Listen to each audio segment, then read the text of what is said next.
আয় আয় বস।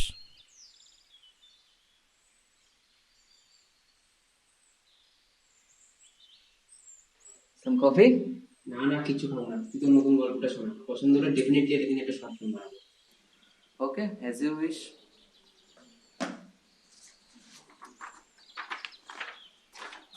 শোন তাহলে, তো গল্পের নাম ড্রাইভার। লিড ক্যারেক্টার দুজন, অমর্ত্য আর অনি। অমর্ত্য মধ্যবিত্ত পরিবারের ছেলে, বর্তমানে এক বেসরকারি সংস্থায় চাকরি করে। 18 বছর বয়সে ওর বাবা মারা যান, ফলে মা এবং সংসারের দায়ভার ওর কাঁধে এসে পড়ে। অন্যদিকে অনু উচ্চ মধ্যবিত্ত পরিবারের মেয়ে, বাবা কলেজের প্রফেসর আর মা স্কুল টিচার। অনু বিশ্বভারতীর প্রাক্তন ছাত্রী, বর্তমানে চাকরির প্রস্তুতি নিচ্ছে। ওদের দীর্ঘ 12 বছরের প্রেম, যা পরিণতি পেয়েছে 2020 সালের 14ই জানুয়ারি। এছাড়া ওদের এজ ডিফারেন্সটাও বেশি না, তাই চিরাচরিত স্বামী স্ত্রীর বন্ধন ছাড়াও ওদের মধ্যে বেশি কিছু আছে, আর আছে অনেক স্বপ্ন এবং সেগুলো পূরণের ইচ্ছে। গল্প তো বেশ ইন্টারেস্টিং লাগছে। বলে যা শুনছি। তো এরপর আমরা মার্চের টাইম লাইনে চলে যাচ্ছি। অমর্ত্য আর অনুর বিয়ের 2 মাস পূর্ণ হচ্ছে, বাট মধ্যবিত্ত পরিবার, তাই সেলিব্রেশন কিছু নেই। জীবন প্রতিদিনের মতোই চলছে। তো এবার আমরা মেন গল্পে ঢুকছি।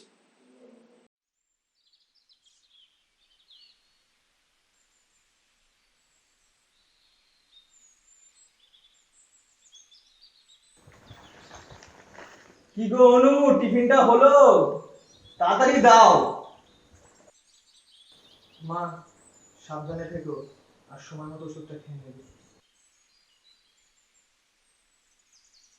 কি গো হলো? আমি বেরিয়ে গেলাম কিন্তু অফিসে।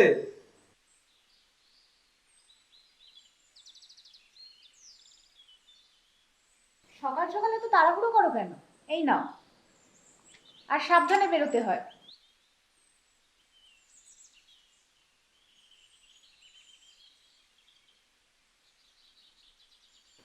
সাবধানে যাস বাবা। দুর্গা দুর্গা।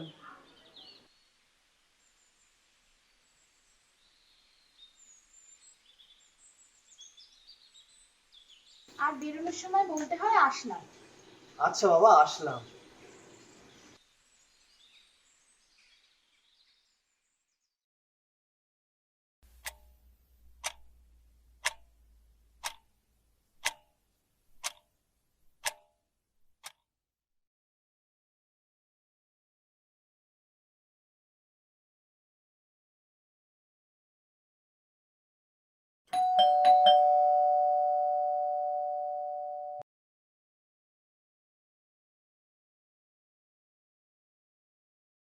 ও তুমি?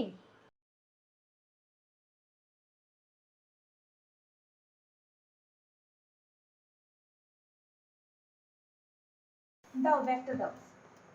তুমি ফ্রেশ হয়ে নাও, আমি জল নিয়ে যাচ্ছি। জলটা নিয়ে একটু ঘরে এসো তো।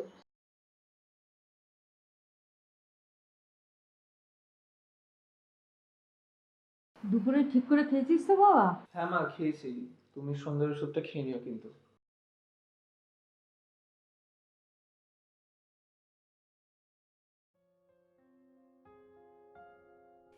এই নাও তোমার জল। ওসব ছাড়ো, এই দেখো তোমার জন্য কি এনেছি। সত্যিই সুন্দর, কিন্তু রোজ রোজ এত সুন্দর গোলাপ পাও কোথায়? নতুন প্রেমিকা জুটলো নাকি?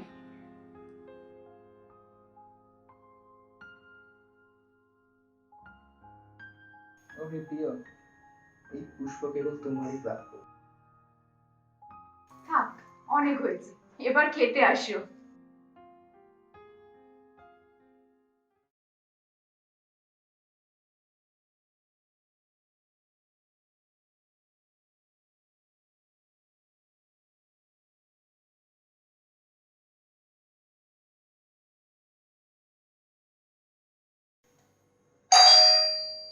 বৌমা, দরজাটা খোলো তো, মনে হয় বাবু এসেছে।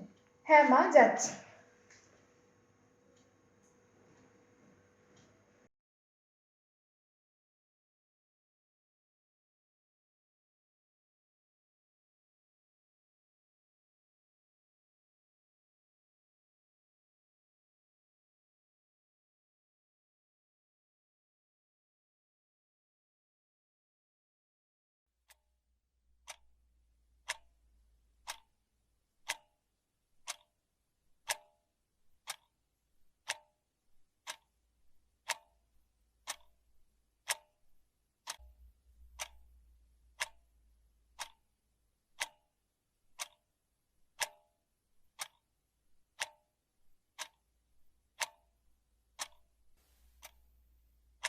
গো, তোমাকে আজকে এমন দেখাচ্ছে কেন? কিছু হয়েছে? না না, কি হবে, কিছুই হয়নি।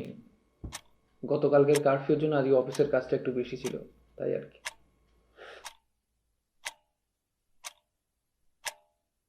ও আচ্ছা।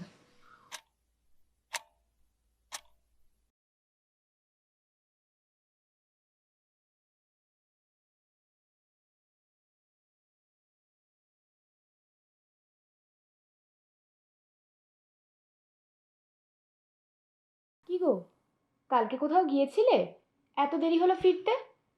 আসলে কাল ক্লান্ত ছিলে তো, তাই আজ জিজ্ঞেস করছি। আসলে আমার একটা বন্ধু নতুন ফ্ল্যাট নিয়েছে তো, ওর কাছেই গেছিলাম কালকে।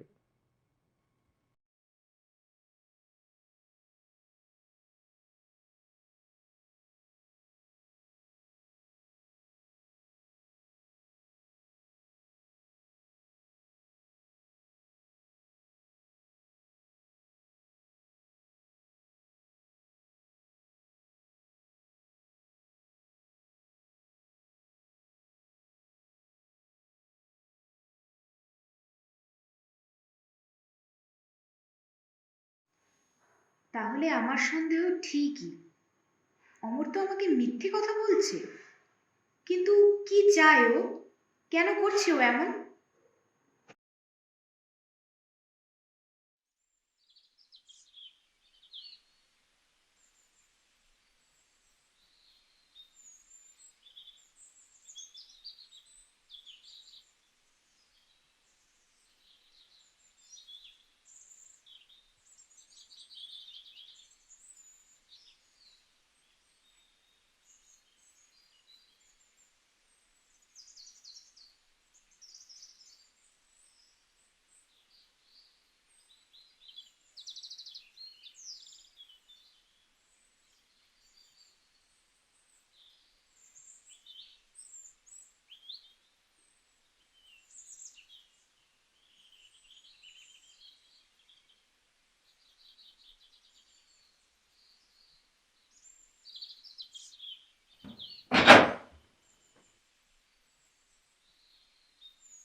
কি গো, মাসের তো শুরু হতে চললো, সংসার খরচের টাকাটা?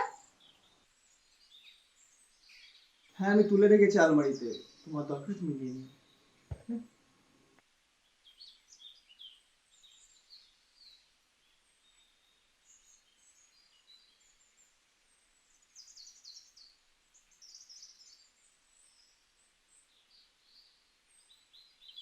এ কি, এখানে তো 5,000 কম আছে। ও হ্যাঁ, তোমাকে তো বলা হয়নি, এই মাসে কিন্তু আমার 5,000 টাকা লাগবে। আগের মাসে 3,500 টাকা কম দিলে, এ মাসে 5,000 কম। কি হয়েছে বলো তো সত্যি করে আমাকে। আরে ধুর, তুমি শুধু শুধু ভুল বুঝছো, আমার দরকার থাকতে পারে না? কি জানি বাবা, আজকাল তোমাকে বড্ড অচেনা লাগে।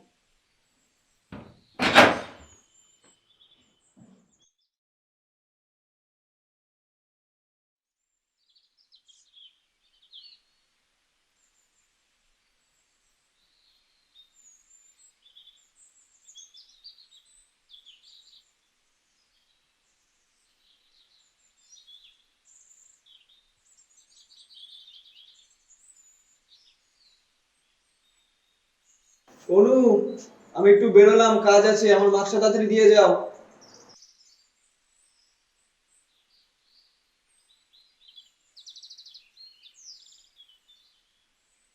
এই সময় আবার কিসের কাজ তোমার? অফিস তো বন্ধ। আছে আছে, কাজ আছে, এই যাবো আর আসবো। হুম।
বাড়িতে কিসের কাজ ওর?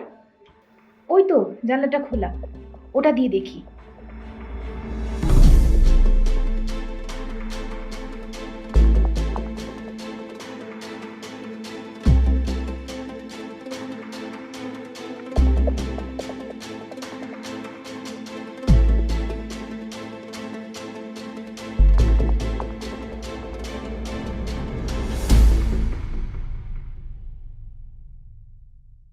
অনু, তুমি এখানে? আগে বলো তুমি এখানে কি করছো, আর ভিতরে ওরা কারা? অবশেষে তুমি আমাকে ধরেই ফেললে। এসো পরিচয় করিয়ে দিই।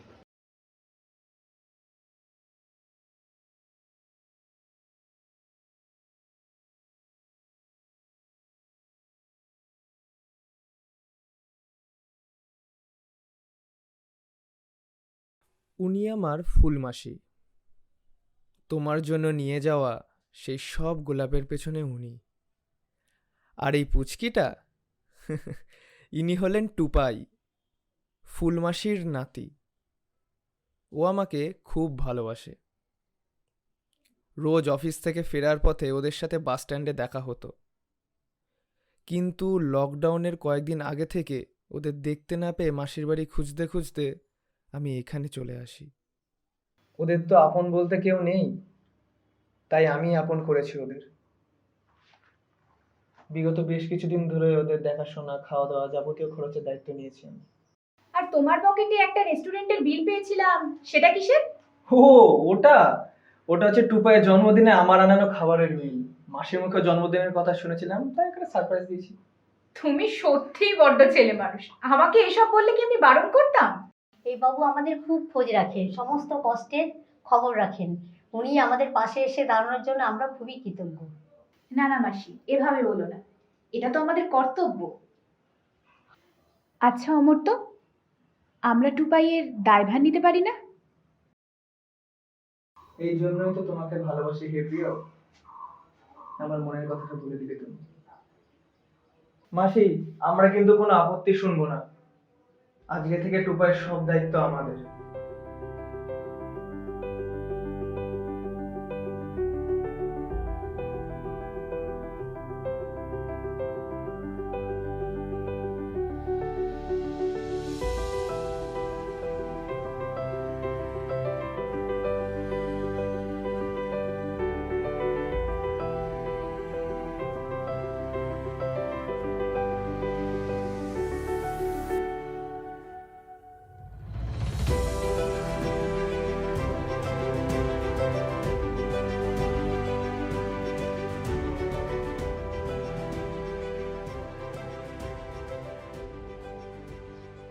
সত্যি তো, সবাই যদি একটু অমর্তর অবনত করে ভাবতো,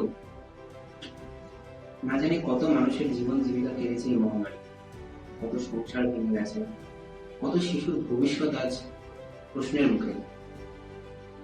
আমরা যদি নিজেদের সামর্থ্য মতো আমাদের আশেপাশের অসহায় মানুষগুলোর দায়ভার নিতে পারতাম, তাহলে ওদের আর অন্তত খালি পেটে রাতে ঘুমাতে হতো না।